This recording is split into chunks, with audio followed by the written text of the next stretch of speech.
CBS Radio presents the news. From Washington, here is Bob Pierpoint. Another larger Sputnik with a dog named Curly aboard is now whirling around the Earth 1,000 miles out in space. The Russians launched an 1,100-pound satellite late last night, and so far both Sputnik 2 and its K-9 passenger are reported doing well. The dramatic achievements in space which occurred in recent weeks should have made clear to us all, as did the Sputnik in 1957, the impact of this adventure on the minds of men everywhere who are attempting to make a determination of which road they should take. Radio Moscow started broadcasting time schedules for its latest satellite a short while ago, with the announcement that Sputnik 2 will pass over Washington, D.C. in just a few minutes from now. Dr. J. Allen Hynek, well-known associate director of the Smithsonian Observatory at Cambridge, Massachusetts, was asked if the half-ton weight of Sputnik 2 indicated the Russians might have a war rocket powerful enough to reach this continent from the Soviet Union.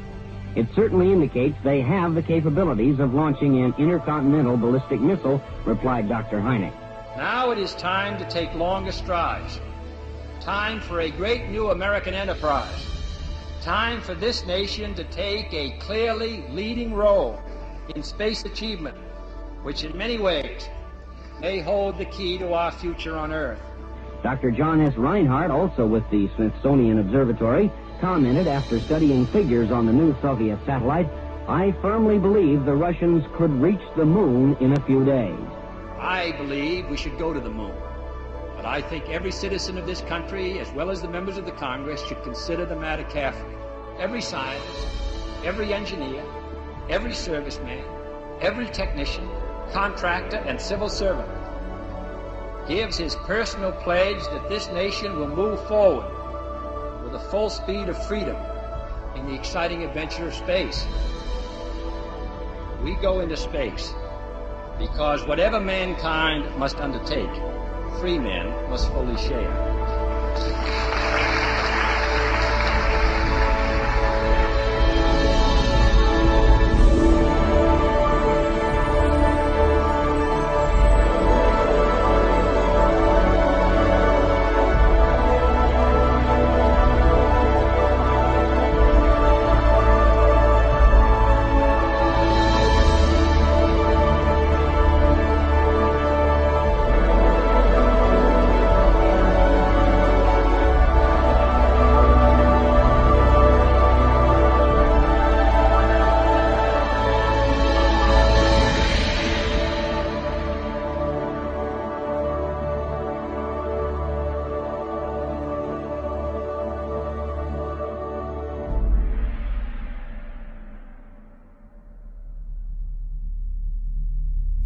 On January 25, 1994, the Deep Space Program science experiment known as Clementine was launched from Vandenberg Air Force Base.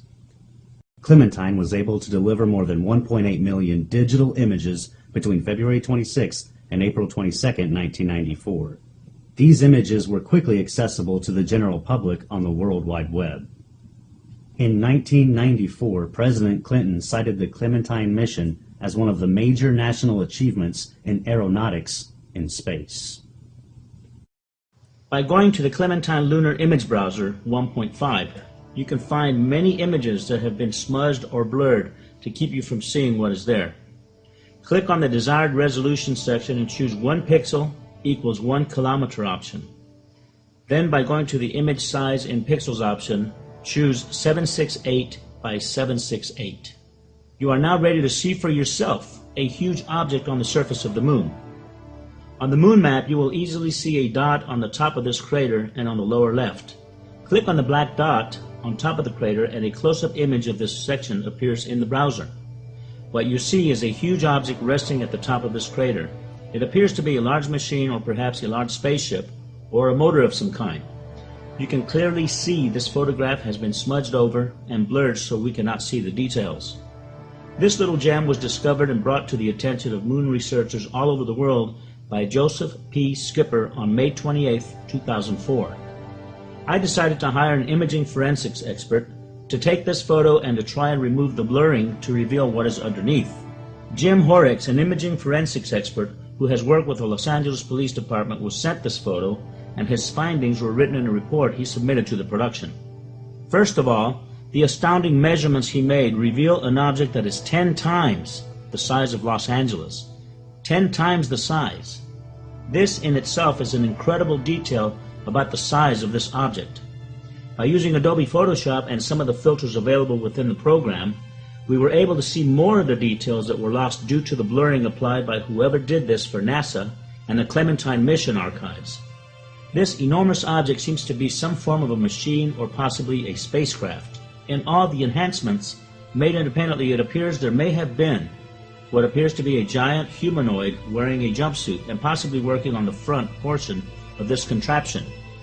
This may or may not be a giant humanoid. Perhaps the shadows seem to reflect something of a human form. We will never know until NASA releases this photograph unblurred and with the clarity available for us to see. By clicking on the new lunar map now available, you will now see that the same crater is available for viewing in all its clarity. There is no object there anymore, and there is no smudging of anything near or within the crater. We have to ask ourselves, if there is nothing on the moon that suggests alien moon bases, strange structures, machines, and possible civilizations thriving there, then why has there been a deliberate tampering of these and thousands of images we will present here in this film? One of the many challenges I had to deal with in making this film was how the structures on the moon were to be presented. Unfortunately, most of all the Apollo and orbiter photos are black and white. Many photos are in low resolution, so zooming into them for a closer look causes the photos to blur and become pixelated, making it impossible to see details of what's on the surface.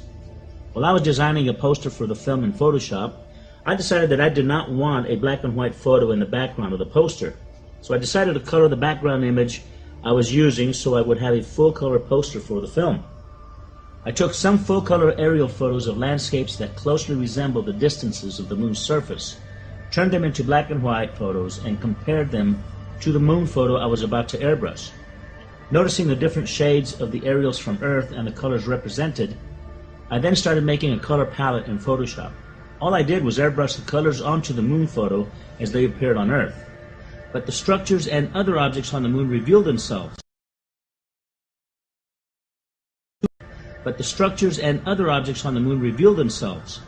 I was so overwhelmed at the results, I have now colorized over 247 photos. Now that I had come up with a format and a routine for colorizing the moon, I decided to gather the most famous Apollo moon anomaly photos that researchers from all over the world had been presenting for years and decided to colorize them.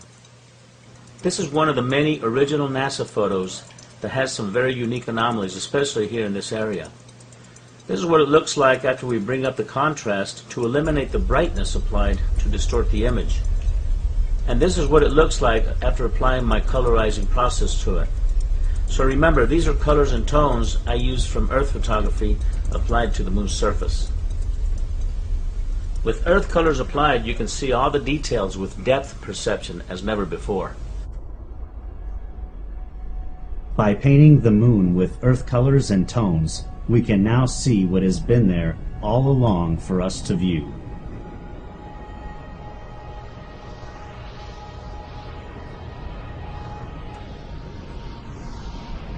I got started in this probably in the mid-1990s, listening to Hoagland on the old Coast to Coast AM radio program with Art Bell, and he was talking about the stuff that he'd found on the moon, and some images and some things that clearly appeared to be structures. They were very anomalous, and he was noting that there were thousands upon thousands of photographs that had been taken of the moon by the various unmanned probes and then the astronauts that had orbited the moon.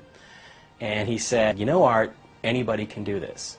And what I realized is, A, I'm anybody. B, I think I understand the arguments. I'm an engineer by trade, so aerospace engineer, so I may not be an architect, but I certainly know structure when I see it. And I started looking at the evidence that he presented, and I just got fascinated by it. I created a web page called the Lunar Anomalies homepage, which still exists, and it was all dedicated to stuff on the moon. The Hubble telescope has taken the most incredible photography of deep space and far off in the vast universe. When you see these spectacular scenes, you can't help but wonder how many others live out there. So when NASA was asked by scientists and astronomers when the Hubble telescope would be used in photographing the moon, NASA's reply was that because the moon was too bright, it would be impossible to get accurate photography of the moon. The first photo was released from the Hubble Space Telescope in 1999. Needless to say, the scientists and astronomers were not too pleased at how NASA had deliberately lied to them. When I heard about this photograph, I thought for sure we would see the moon in full color. But of all the photos taken by the Hubble telescope of the moon, they are in black and white. After colorizing all these photos, you can't help but learn the moon's layout. After all, it is a small planet compared to Earth. Prepare yourself for an incredible expedition as we now take you back to the moon on a voyage filled with mystery and secrecy.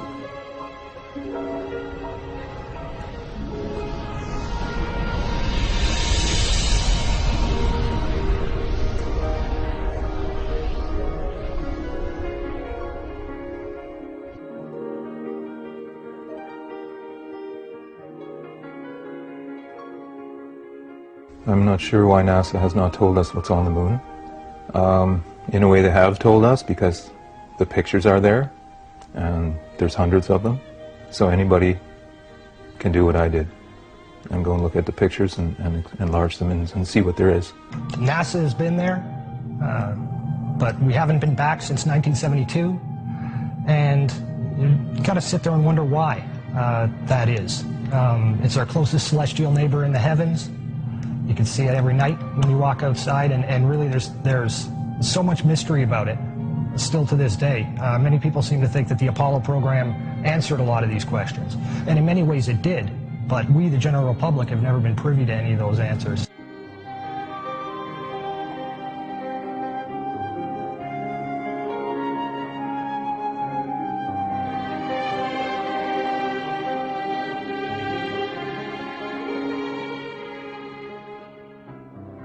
Is there already somebody there, and is there even a secret space program that we don't know about, that maybe even NASA doesn't know about, that's been to the moon and back and using very advanced technology? A cover story that's based entirely upon the premise that there is absolutely no life there, and that there's no life to be found, past, present, at all. That's simply not the case. So I certainly believe that some of the stuff that we're finding on the moon may be alien, extraterrestrial in origin. It may be ruined, ancient, abandoned extraterrestrial ruins. Some of it may be active, and some of it, in fact, may be our own stuff. I don't think there's any possibility that NASA is not aware of the civilizations on the moon and the structures. They're very obvious, easy to see. They are in contact with some of these extraterrestrial life forms, and they don't want you to know about it. There was the guy that hacked into the NASA database and found some listings of non-terrestrial officers. NASA may have made a deal with beings up there to not reveal their civilization, but then again, the pictures have the evidence. It's all in the pictures anyway. The whole purpose to the cover-up is to prevent we, the plebeian masses of this planet, from gaining the appreciation that there is indeed extraterrestrial life out there, intelligent extraterrestrial life. And this is life that the government is very well aware of. The governments around the world, it's certainly not a U.S. issue. They're very well aware of it.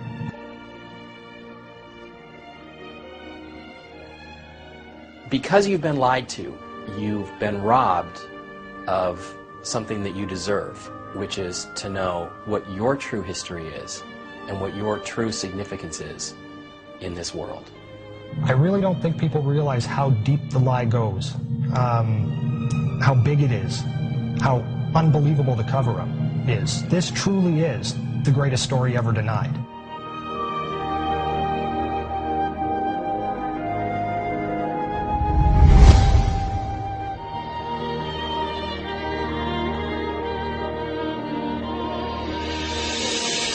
It is the most amazing secret never told. It is the most monumental cover-up in human history.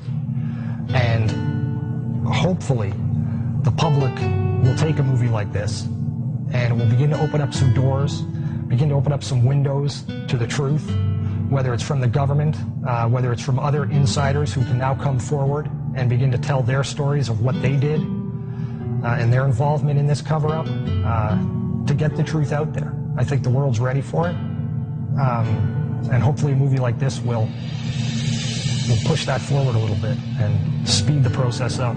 The very word secrecy is repugnant in a free and open society, and we are, as a people, inherently and historically opposed to secret societies, to secret oaths, and to secret proceedings. We decided long ago that the dangers of excessive and unwarranted concealment of pertinent facts far outweighed the dangers which are cited to justify it.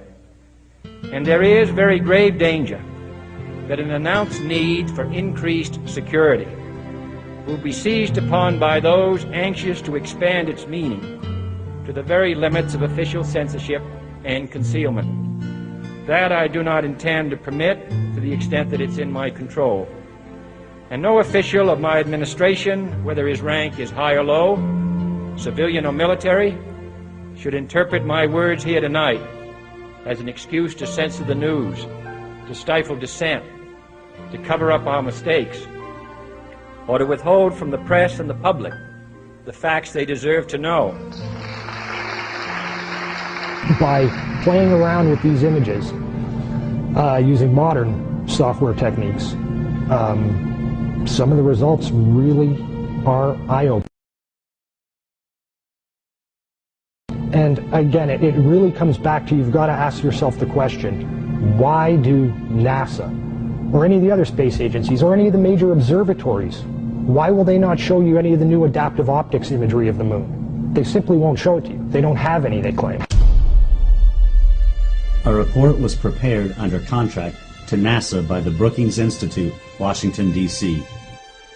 The report outlines the need to investigate the possible social consequences of an extraterrestrial discovery and to consider whether such a discovery should be kept from the public in order to avoid political change and a possible devastating effect on scientists themselves due to the discovery that many of their own most cherished theories could be at risk.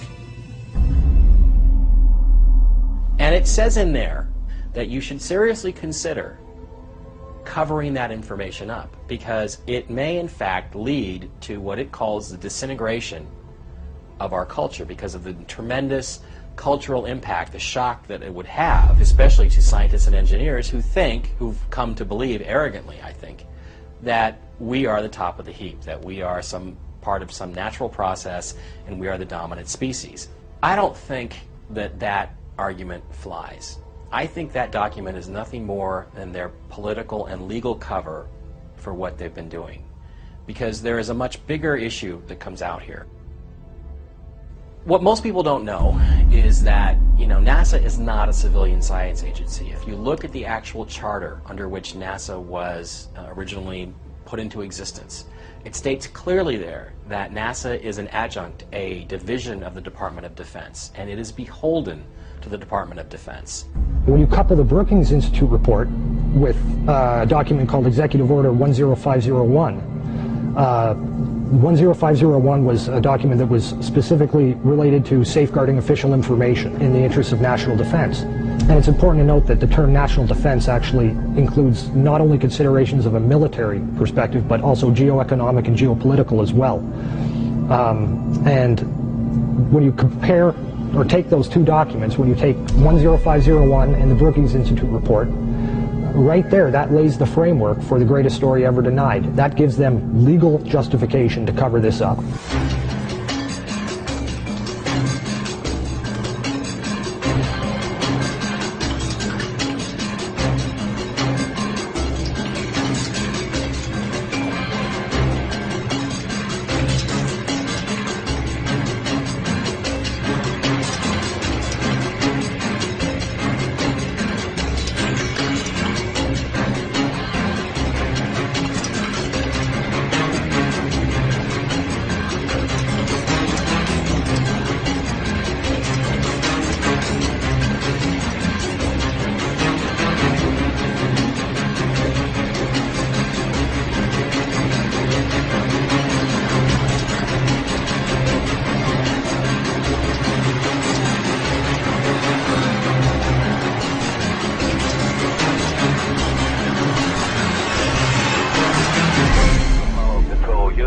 switching now to the voice of Jim Lovell. 60.5, good to hear your voice.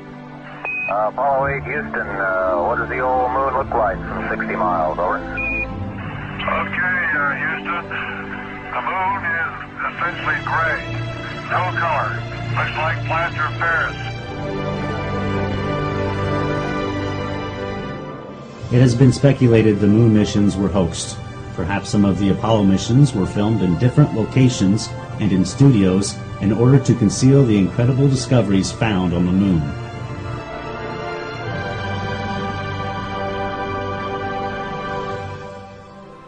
In 1979, Marie Chatelain, former chief of NASA Communications Systems, confirmed Neil Armstrong had indeed reported seeing 2 UFOs on the rim of a crater.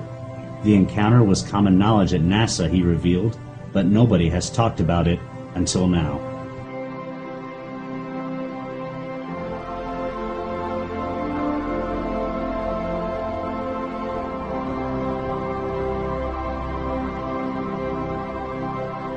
Even if you don't care what's up there, you damn sure care about the lies that are being put in place to hide what's up there. You know, whether you have the interest in the space program or the interest in what's going on over our planet's atmosphere or not, you are affected by the lies that are in place to maintain this greatest of all cover-ups. And we're talking about just a massive effort by the military-industrial complex. A couple of nuclear weapons sent into space were destroyed by the extraterrestrials. Our government sent a nuclear weapon for explosion on the moon's surface. It was tended to, as I understand it, to assess some scientific data and reaction and so forth. When I was a corporate manager of Fairchild Industries in 1974 through 77, I met the late Dr. Werner von Braun in early 74.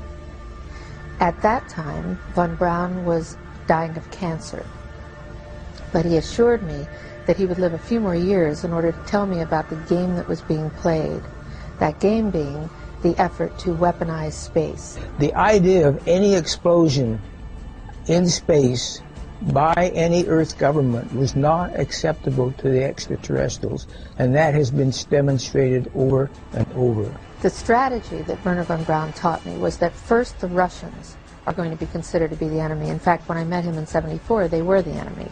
They wanted a weapon system they could put in space that would stop a ballistic missile. That was the concept. Then terrorists would be identified, and that was soon to follow. We heard a lot about terrorism. Now, if that ballistic missile happened to be coming from another direction other than earthbound, could it do the same thing? Then we were going to identify third world country crazies. We now call them nations of concern. I have but a short time to try to convince people that we are moving in an avenue where we are going to militarize space. The next enemy was asteroids. And the funniest one of all was against what he called aliens, extraterrestrials. That would be the final card. As a direct result, we will become a threat to them unless we spiritually grow also. And over and over and over, during the 4 years that I knew him, he would bring up that last card. And remember, Carol, the last card is the alien card. We're going to have to build space-based weapons against aliens. And all of it, he said, is a lie. We put nuclear weapons out in space as a line of defense, and we was ready to blow them up if they started in. Today, most people have come to the very clear realization, I think, that things aren't quite as you've been told, and the question then just becomes is, how big is the lie? And the truth is, it's bigger than most people can imagine. One of the great things about the NASA archive system is that at the back of many of their documents, they have both distribution and reference lists. And the distribution lists are very important. They say who that document is being forwarded to and which department and for what company. And when you begin to cull through these documents, certainly ones that deal with specific subject matter, like image enhancement, for example, you begin to see a lot of names that obviously begin to repeat. And you can very quickly determine what individuals knew what and had to have been privy to certain information just by the very nature of their job. The individual that I managed to identify and who agreed to meet with me and talk with me was a man who worked for a company called Bellcom during the 1960s and into the early 1970s. Bellcom, although many people haven't heard of it, is in many ways a company that is more responsible for landing man on the moon than NASA really was. Bellcom's a division of AT&T and Western Electric. Bellcom was around for only a decade. They were there for the specific purpose of landing man on the moon and ensuring that NASA got the job done. Meeting him was actually the most incredible 3 hours of my life, the interview that we had. A man who I knew was in the know, a man who I'd tracked down. He wasn't in any way looking to throw this stuff out in the public eye. It was just really a matter of him recognizing that I wasn't on a total blind fishing expedition. And I'd actually figured some things out. That opened him up in a big way. He'd made the comment several times during the interview that he'd never talked about this with anyone before. It was not the kind of subject matter that you talk with anyone about.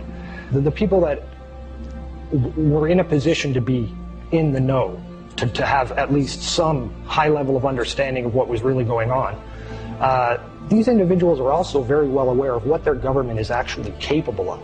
A guard told me that he was asked to burn some photographs and not to look at them. And there was another guard guarding him who was in green fatigues watching him burn the photographs. And he said he was too tempted. He looked at one and it was a picture of a UFO, and he was very descriptive. I can go into that later with anyone. He immediately was hit in the head and he had a big gash in his forehead. He was knocked out and he's terrified, so he would have to be protected. Another incident, I knew someone in quarantine with the Apollo astronauts. He told me that the Apollo astronauts saw crap on the moon when we landed. And that is what he told me. And he also was afraid, he said that the astronauts are told to keep this quiet. They're not allowed to talk about it. So I do want to let you know that I worked out there for a number of years, and I ran into this. So it's not something everyone knows that works out there for a long time. My boss didn't know about it. Some people that sat right next to me didn't know about it. It's very strange because I don't know how they can do it, but they can let some people know about it and then others not. I'm willing to testify before Congress that what I'm saying is true, and thank you very much. They know the power of these people. A lot of people ask questions like, well, how come none of these people who knew about it have ever come forward? These individuals have signed their lives away in security classification documents. And when I say sign their lives away, I mean that quite literally. I mean, these are things that if they talk about, it's off to Guantanamo Bay. This is the greatest secret in not only the United States military and the United States government, but around the world. So really, for a lot of these individuals, and there are many other investigators out there who will tell you this, that one of the only ways these individuals have to ever put the truth out is to do it through a proxy. They find another individual, or another individual finds them, and they talk a little bit about what they know. They're usually very, very careful when they talk about it because they don't want trails leading right back to them. With this gentleman, I think a great deal of his openness had to do with the fact that he knew he was dying, and he knew that he was just fed up with the government's behavior. So he was more than willing, knowing that I had understood at least a little bit of what was going on, he was much more willing to open up to me. On November 20th, 1969, the Apollo 12 astronauts did an experiment with some strange results. They crashed the lunar module ascent stage into the surface of the moon. Shockwaves reverberated throughout the moon for over an hour. Some have likened this to ringing like a bell. These results were repeated during the Apollo 13 mission. However, this time the shockwaves lasted for over 3 hours. Hollow moon researchers say that this is proof that the interior of the moon was hollowed out by artificial means. MIT's Dr. Sean C. Solomon wrote, "The lunar orbiter experiments vastly improved our knowledge of the moon's gravitational field, indicating the frightening possibility that the moon might be hollow.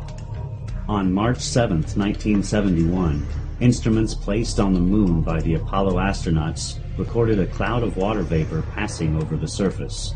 The event lasted for over 14 hours and covered an area of at least 100 square miles. The Earth is thought to be around 4.6 billion years old, while rocks from the moon were found to be around 5.3 billion years old. And the dust the rocks were found in is thought to be about 1 billion years older than that. This information conflicts with the theory that the moon was produced by a collision the Earth had with another body earlier in its history. One of the things you've got to keep in mind as well when you're looking at NASA imagery is that although the sky may appear black in those frames, in many instances, when you enhance that image, you discover that there's actually an incredible amount of image detail that's just buried in the darkness of that image. But when you amplify that scene and you begin to see what's hidden there in the sky, you can begin to make out shapes. There's a few images that show structuring.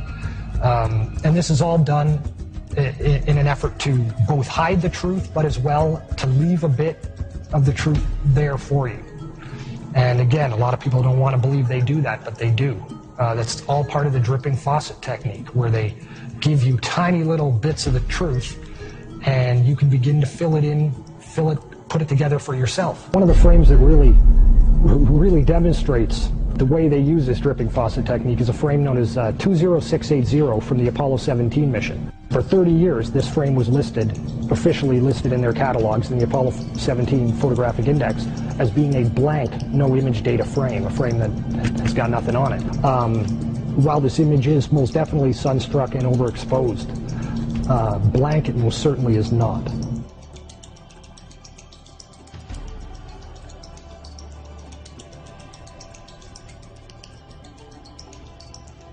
Harrison Schmitt, created some patches for his own mission, Apollo 17, which is again the mission that we take these images from, and that we've seen a lot of this color effect. And what he put on it was Stonehenge and the sun. And the sun is a symbol of ancient Egyptian god Horus. There's all sorts of Egyptian mythology that runs through all the Apollo program, which is supposed to be Greek, but it ends up that there's really sort of a dual meaning to all this stuff, and it's an Egyptian.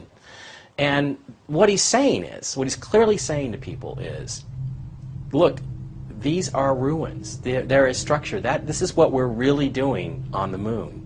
And I think what they're doing is they're trying in a subtle way to let people know, either because they remember it subconsciously or because they are deliberately trying to send us messages under the radar that they did not go there and pick up a bunch of rocks, but instead what they brought back, or what they were sent to investigate, was ancient extraterrestrial ruins. One of the most important things to keep in mind whenever you're looking at any NASA imagery, whether it's Apollo imagery or imagery of Mars, it doesn't really matter. Perspective is everything. We human beings down here on terra firma are afforded one perspective of the moon. We look at it, and that's what we have to look at. We don't know what the moon looks like from the side or from different oblique angles. All we have is this singular representation that we have to look at. And NASA has in fact gone to great lengths to ensure that the imagery that they show us of the moon's surface resembles very closely, both in photometric function as well as in angling, and the dimensional properties of the image make it appear as if it would look just like it does from Earth. One of the primary obfuscation techniques that NASA uses is to simply rotate the imagery. They insert a false horizon in their oblique imagery, so by turning these images upside down, it alters vertical objects. Suddenly don't cast shadows anymore. The shadows aren't in the right places. And this technique has been used since the dawn of the space age. Since the lunar orbiter missions, since even before that with Ranger missions, to make things appear as we humans expect them to appear, because we look through a telescope here, we say, oh, that's how it looks, so from the side it probably looks like this. The reality is it doesn't. The moon is a very three-dimensional object. Hasselblad cameras were the ones that were used by NASA to photograph everything on the moon. And the reason Hasselblad was used is because they had registration crosshairs. Now these registration crosshairs are there for a specific reason, okay? They're so that you can take a single photo with a single camera, so you'll be able to get distance from an object to another object because of the registration crosshairs that are built into the Hasselblad cameras. These crosshairs are always in front of whatever's being photographed. Okay, this is a perfect shot of a photograph of one of the astronauts on the moon. Now here you see the crosshairs from the Hasselblad camera. Okay? You can clearly see that they are even in the darkness of space, but you can clearly see that the crosshairs are there in exactly the positions they should be. So in a lot of the false horizons, they've eliminated the crosshairs in the sky parts. And almost about 90% of the moon shots have what we call a false horizon.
In 1999, William Burroughs wrote a book called This New Ocean. It's a non-fictional account, supposedly non-fictional account, of the space race. If you look at the cover of that book, you'll notice that he has a picture of the Earth's horizon on it with the moon above. And on the cover of this book, there are two black running parallel lines that climb up from the Earth, and they pass the moon on either side, paralleling it. It's interesting when you go and look at the ISS and space shuttle imagery of the moon from low Earth orbit. When you begin to enhance those images and begin to attack the black area of the sky that appears to be solid black, and there are different filtering techniques you can use to draw that out, you begin to realize that those lines that are on the cover of his book actually are appearing in these photographs. And they don't appear once or twice. You don't see this effect once or twice. You see this in many, many, many dozens of photographs. They're just of the moon. They appear when you enhance the image. And obviously Burroughs knows something that the public's not privy to. He's really just a classic outsider-insider, very much like Andrew Chaikin is. He's a guy who knows what the truth is, but has agreed to perpetuate the lie rather than to reveal what the truth is, for a whole variety of reasons. Burroughs does a fantastic job of presenting to us exactly the propaganda and the storyline that the powers that be have been selling us as being the truth for decades. And it gives the reader the official historical cover story in brilliant details. He's someone who is most definitely in the know.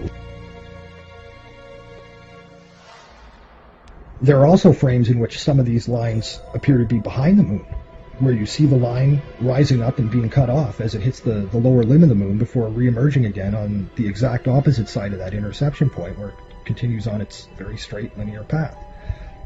And in these cases you can see that the lines do not transit in front of or across the lunar disk, but rather it's the opposite. The moon appears to be transiting and covering these lines. So what's going on here? Why do all these NASA ISS frames of the moon taken from LEO show these parallel lines, and why does this book cover mimic this same visual? What are we seeing, and what is being represented? One hypothesis I've heard has to do with what are called space elevators, which, as the name implies, are elevator transport systems that can be used to lift things, satellites, cargo, spacecraft, people, from the surface of the Earth, lift those up into space. Now, I realize that to many people this idea of building elevators with lengths of tens of thousands of kilometers that could extend from the Earth's surface up to geostationary orbit or to the moon probably sounds ludicrous, something that if it is possible at all, must be centuries and centuries beyond what we're capable of doing today. But it really does not seem to be as beyond state-of-the-art as one might think. These are the kind of projects being worked on today and funded today. Back in 1999, NASA sponsored what was called the Space Elevator Workshop, and its purpose was to explore the feasibility of the development of space elevators in the 21st century. And it discusses plans for construction that would take place during the later half of this century. And that's all the unclassified stuff. That is what they're willing to tell us about their capabilities.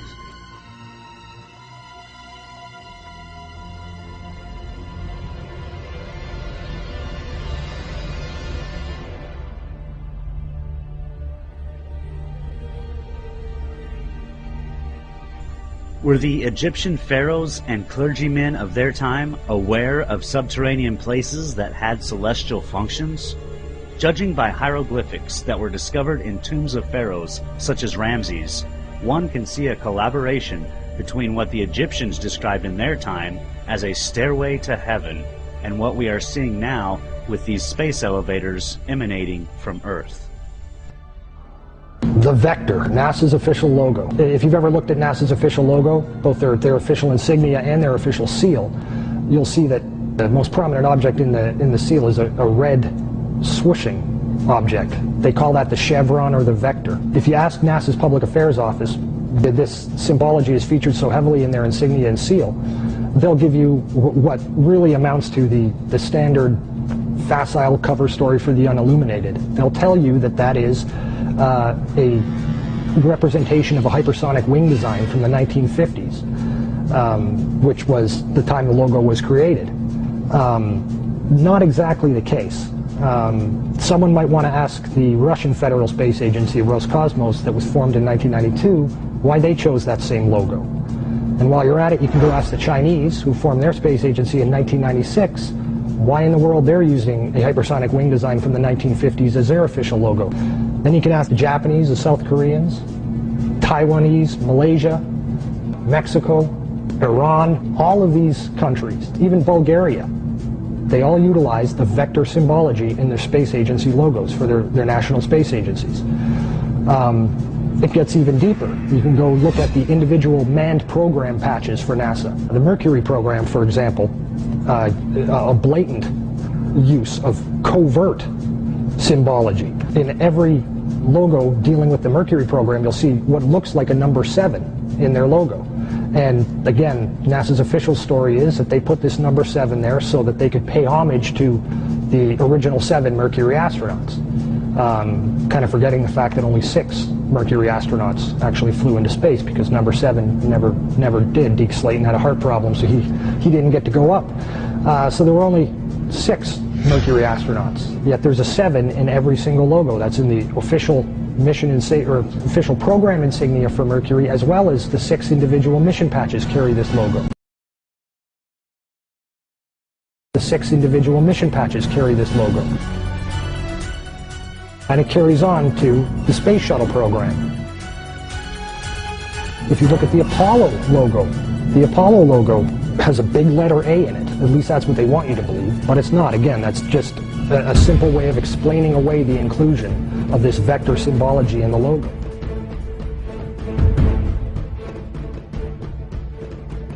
If you go to the Space Shuttle program, the original Space Shuttle STS program patch is a triangular patch that, again, hides the use of the chevronic vector symbology. And that also goes for many of the STS-specific mission patches. Every single one of the International Space Station expedition patches carry the vector symbology. The Russian Mir space station used the vector symbology. That was their official logo. You can even go deeper and look at military-industrial complex companies. Look at the logo on a company like Lockheed Martin, 2 vectors. The X-Prize logo, Ames Research Labs, U.S. Space Command. When you get into the military realm, the United States Space Command, their official logo is the vector symbol. And when you look at the military's individual space-specific programs, all of them deal with vector symbology in their official insignias. And the question really becomes, who or what are these people paying homage to? And the truth, quite frankly, is out of this world.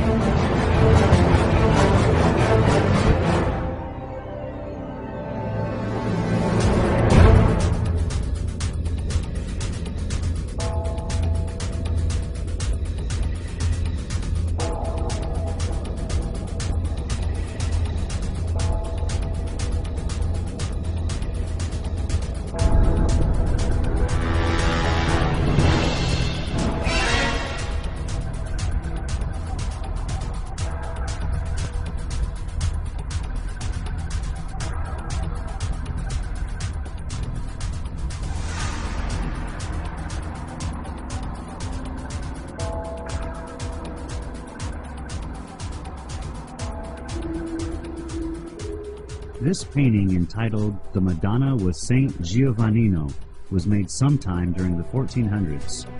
The artist's name is not known, but at first glance you can notice a UFO shape in the sky to the right side of the Madonna. If you were to see the original full-size painting, you would see the object clearly. Looking at the enlargement, you can see a man and his dog standing and looking up at the object. However, this painting has something else being depicted. On the left side of the painting, you see the sun and some vector-like objects seemingly flying from or toward the sun. Perhaps this artist was trying to tell us something.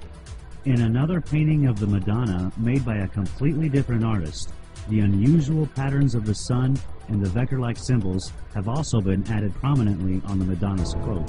You can see the same symbology on this painting as on the one before. This time, however, there is no UFO object to be seen anywhere in the sky. This footage was taken over Mexico City in 2002. There were many other videos and photographs taken of this same type of object, clearly resembling the shapes as seen on the visor of the astronaut, on the moon, and depicted in the 14th century paintings of the Madonna and Child. There is probably a larger story behind the vectors, but it is very unusual this symbology has been adapted by all the United States and foreign space agencies, especially enemies like Iran and others who are also making missions to the moon. Switching now to the voice of Jim Lovell. 560.5, good to hear your voice. Apollo 8, Houston, what does the old moon look like from 60 miles, over? Okay, Houston, the moon is essentially gray, no color.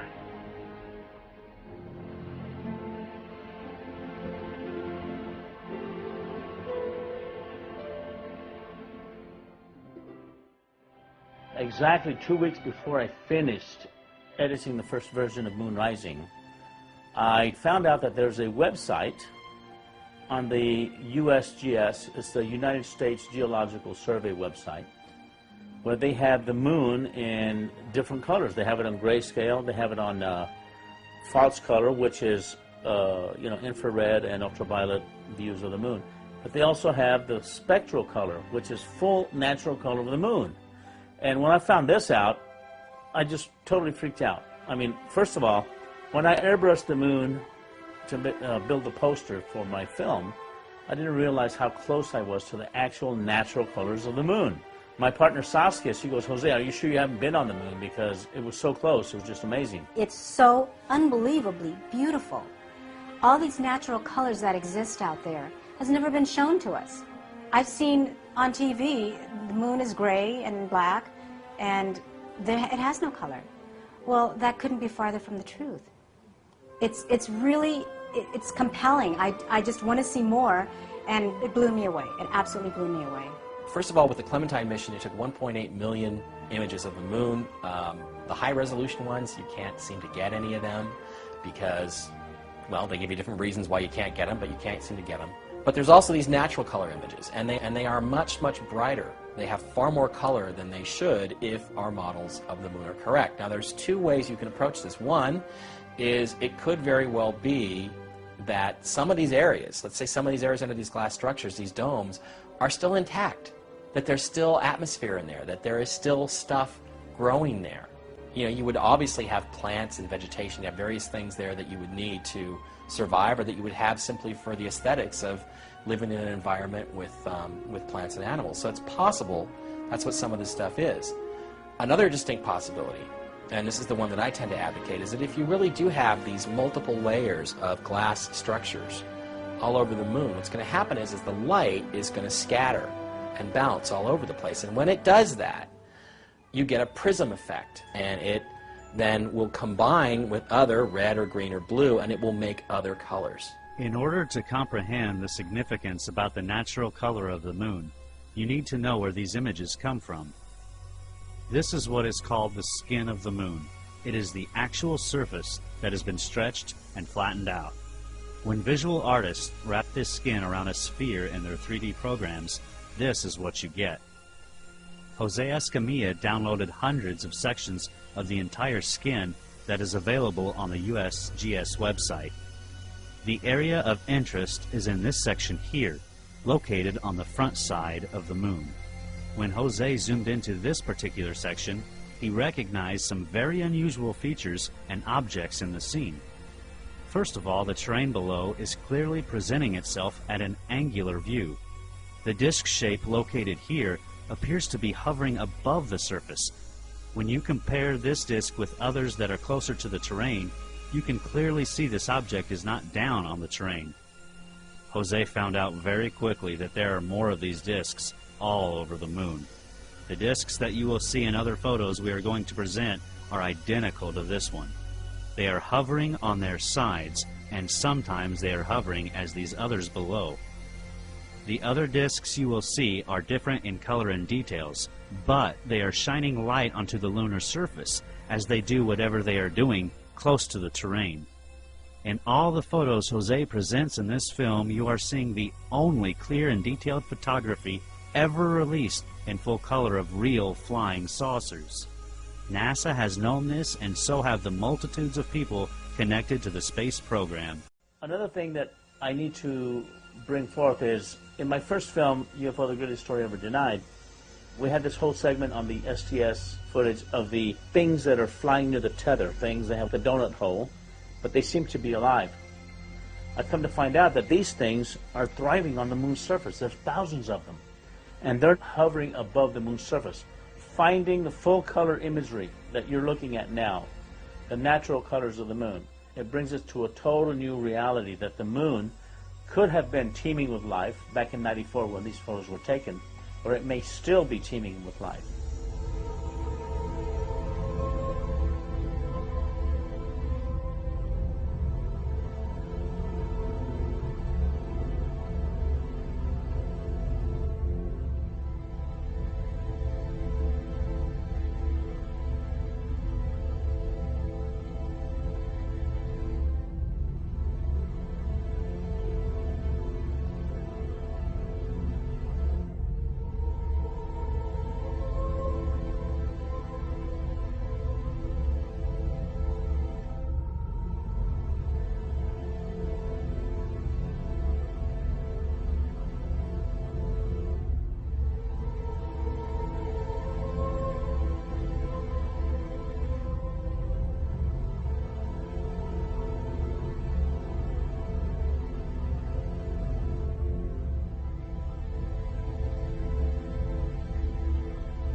And the truth is, once you look at these pictures of the moon or Mars, and you realize that this stuff is structure, that there's artificial structures there, pretty much everything's on the table.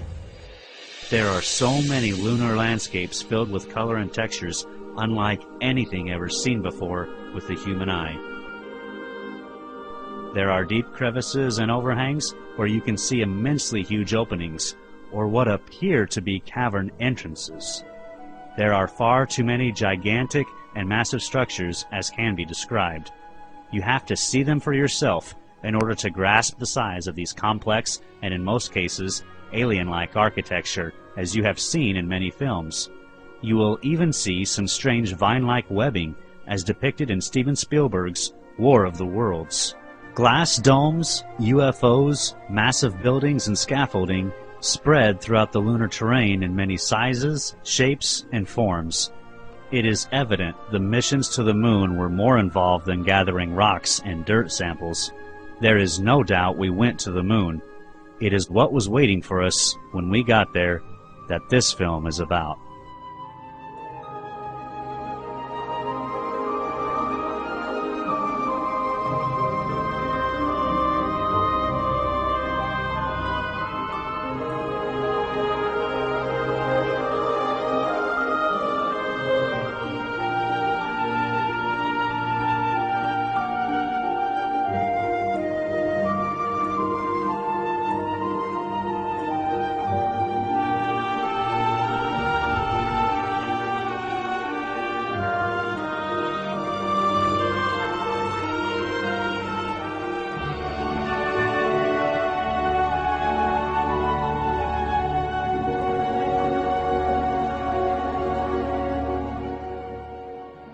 finding the full color imagery that you're looking at now, the natural colors of the moon, it brings us to a total new reality that the moon could have been teeming with life back in '94 when these photos were taken, or it may still be teeming with life. I think they are still there.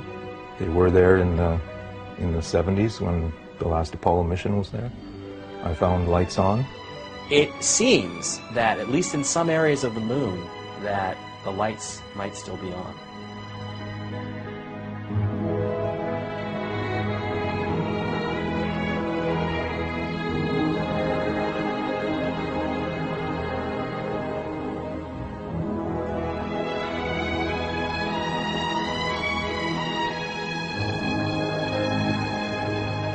We're talking about the covering up of hyper-advanced technology that could do away with fossil fuels, our dependence on fossil fuels. We're talking about technology that allows for much quicker transport through space than we've ever been told. What I think has happened is that all these other countries somehow have found out that we went there, that we brought back this technology, that we're exploiting this technology.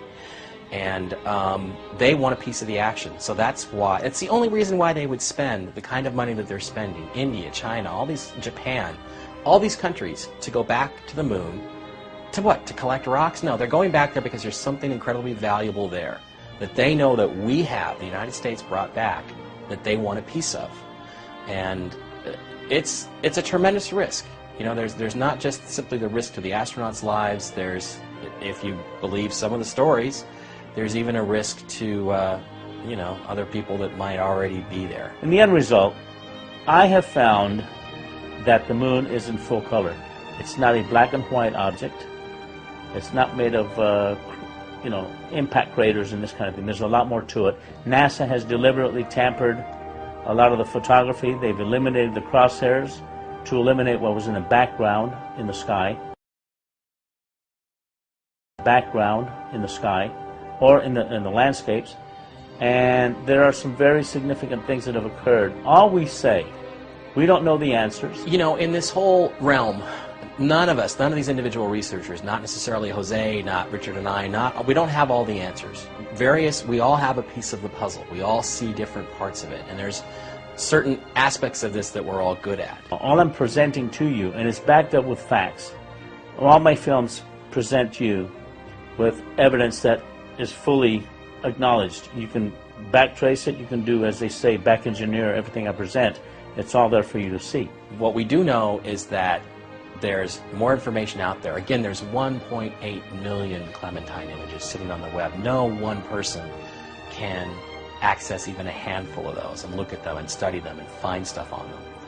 So what we need is for people that see these films and see documentaries like this is to understand that this stuff does exist. They can't hide it all. When I was talking with the gentleman from Belcom, and we were discussing the lie, everything he was telling me was different from what we were being told was the truth. And at one point I asked him, I said, man, you guys, you lied about a lot, didn't you? And instantly he said, no, we didn't lie about certain things. We lied about everything. None of it was true.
have vowed that we shall not see it governed by a hostile flag of conquest, but by a banner of freedom and peace.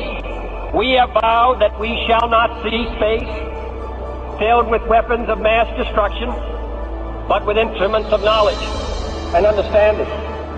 Yet the vows of this nation can only be fulfilled if we in this nation are first, and therefore we intend to be first.